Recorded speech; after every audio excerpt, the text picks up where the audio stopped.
When I think of Christmas, I think of many things. Spending time with family, giving gifts, some Christmas food, some terrible and at the same time fantastically cheesy Christmas movies, all about Christmas. One thing I don't generally think about is office parties or fart jokes. This movie's got both. Office Christmas Party is a terrible cash grab movie in a similar vein to New Year's Eve and Valentine's Day and all these type of movies. Star-studded cast, because when you look at the cast, you've got Jason Bateman, TJ Miller, Olivia Munn, Kate McKinnon, Jennifer Aniston, the list goes on and on. There's familiar faces throughout this movie. But this is a Christmas movie in the loosest way possible. What Office Christmas Party is a terrible, cheesy comedy with a little bit of Christmas on the side. Oh yeah, I almost forgot. Welcome to Worst Movie Ever, the show where we look for the worst movie ever. And you may have noticed from the title and the thumbnail today, we're talking about the worst Christmas movie ever.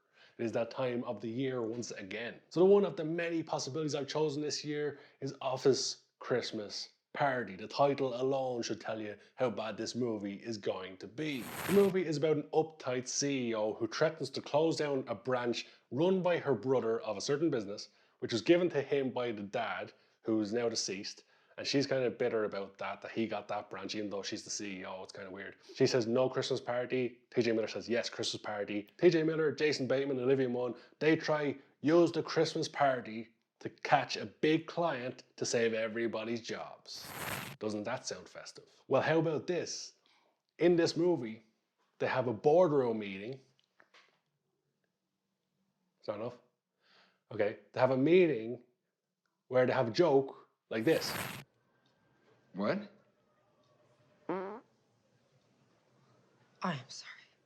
Damn it. I hate tension and I farted.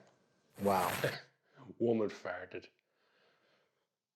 That's the comedy of this movie. As I mentioned, this is a terrible cash grab movie. It's a cheesy, poorly written movie, poorly written comedy with bad jokes and bad acting throughout, where they said, hey, let's throw the word Christmas on it. This movie easily could have just been called Office Party, because the Christmas element is very minimal in this Christmas movie. So generally here on The Worst Movie Ever, if you haven't been here before, we run down the story of the movie and I leave it up to you guys to decide which is the worst movie ever. The current reigning, defending, undisputed worst movie ever so far is Star Wars The Last Jedi. However, this is worst Christmas movie ever. Perhaps a new tradition we're going to have here on the channel every single year, bring forward a new candidate. This year's candidate is going to take some beating because, as I mentioned, it's a cheesy comedy, big cast, terrible jokes, and that's pretty much the whole movie. And I've given you the rundown of what happens because, you know, they're trying to land a big client. Well, the party goes off and it's boring at the start, of course. Then it ramps up. Then the big client is going to leave and gets blasted in the face with cocaine, because why not? And then he almost dies right when Jennifer Aniston comes in. Then they find out the big client they're trying to land actually got fired and can't give him the job, so everybody's kind of screwed. So very quickly in this movie, we end up in all is lost moment where the client isn't their client actually. They're all going to lose their jobs. Jennifer Aniston's going to close down their branch. Jason Bateman hasn't said no to taking a job, so all his friends are pissed at him. And, you know, everything's gone to shit. But now starts the B story because they've already had a prostitute in it and her pimp, who's a female, who's funny, I guess. Well, they come across TJ Miller, who just happens to have $300,000 strapped to his body, and they basically take him, try to figure out where his money is, not realizing it's on his person. This leads to our protagonist and Jennifer Aniston, who was previously the bad guy, teaming up to try to get TJ Miller back. Well, I kind of dozed off here because the movie is just so boring at this point.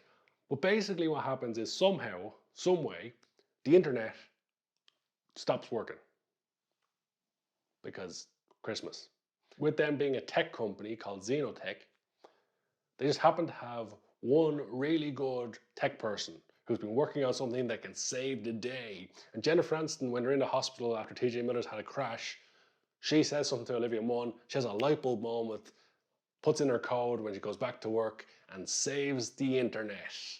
But that wasn't the thing at the start of the movie. It's like they got halfway through and they realized, okay, we don't really have a story here. We're just literally having an office Christmas party with some terrible jokes in it. There's a really weird part where there's like a couple making out and then the guy starts acting like a baby.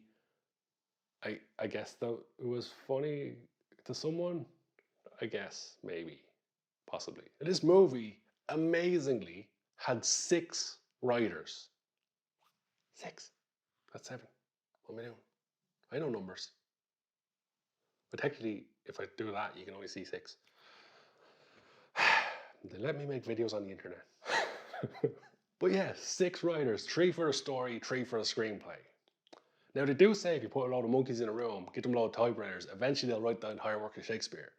But that didn't seem to work out this time. This is a very lowbrow movie. That's clearly what they were going for. They're going for a cheap cash grab, get as many famous faces in it as possible, put the word Christmas on the poster, and let's make money. Let's not try and make a movie that's going to stand the test of time. Let's not try to make a Christmas classic, which will, in the long term, make you a lot more money because, you know, you got to believe the likes of Home Alone, the originals, and even Elf more recently has made a boatload of money year on year on year. Let's not even think about the classics, like the true classics that are on every year on every TV station in the world and every streaming service are vying to get them. Those movies are making crazy money. I don't think anyone's really going to care about Office Christmas Party once you watch it once.